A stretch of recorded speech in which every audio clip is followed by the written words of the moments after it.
ഉരുള കൊണ്ടുപോയത് മനുഷ്യജീവനുകൾ മാത്രമല്ല, നിരവധി ജീവജാലങ്ങളുടെ ആശ്രയവും കൂടിയാണ്.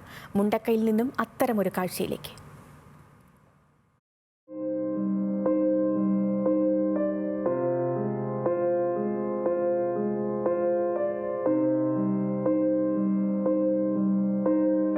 മുണ്ടക്കയിലേക്ക് തിരച്ചിൽ സംഘങ്ങൾക്കൊപ്പം പോയതാണ്. ഉരുളുകൊണ്ടുപോയ വീടുകളിലൂടെയൊന്ന് കയറിപ്പോവാമെന്ന് കരുതി. അപ്പോഴാണ് കുറെ കോഴിക്കുഞ്ഞുങ്ങൾ പിറകെ കൂടിയത്. വിശക്കുന്നു, എന്തേലും തരൂവെന്ന് പറയുന്ന പോലെ തോന്നി. ഉള്ളിലൊരു ആന്തൽ. ഭക്ഷണപ്പൊതി വിതരണം ചെയ്യുന്നിടത്ത് പോയി ഒരു പൊതിച്ചോറ് വാങ്ങി കോഴിക്കുഞ്ഞുങ്ങൾക്ക് നൽകി. മിനിറ്റുകൾക്കകം കാലിയായി.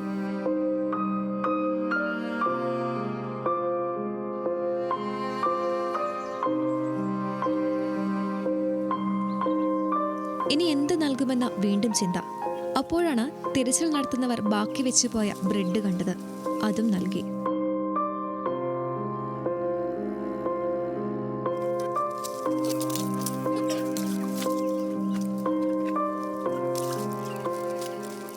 എല്ലാവർക്കും വിശപ്പടക്കാനുള്ളത് ആയോ എന്ന് അറിയില്ല. എന്റെ കയ്യിൽ ഇതേ ഉള്ളൂ എന്ന് മനസ്സിൽ കോഴിക്കുഞ്ഞുങ്ങളോട് പറഞ്ഞു. മനുഷ്യർക്കായുള്ള ക്യാമ്പുകൾക്ക് പുറമെ വളർത്തുമൃഗങ്ങൾക്കും ഒരു സംരക്ഷണ കേന്ദ്രമുണ്ടെങ്കിലെന്ന് മനസ്സിലോർത്തു. വിശപ്പിന്റെ കാഠിന്യം വളരെ വലുതാണ്. ദുരന്തം അനാഥമാക്കുന്നത് മനുഷ്യരെ മാത്രമല്ല, ഇത്തരം ജീവജാലങ്ങളെ കൂടിയാണ്. ക്യാമറമാൻ അരുണിനോടൊപ്പം അനഘ റീജാഭരതൻ, ന്യൂസ് മലയാളം, വയനാട്.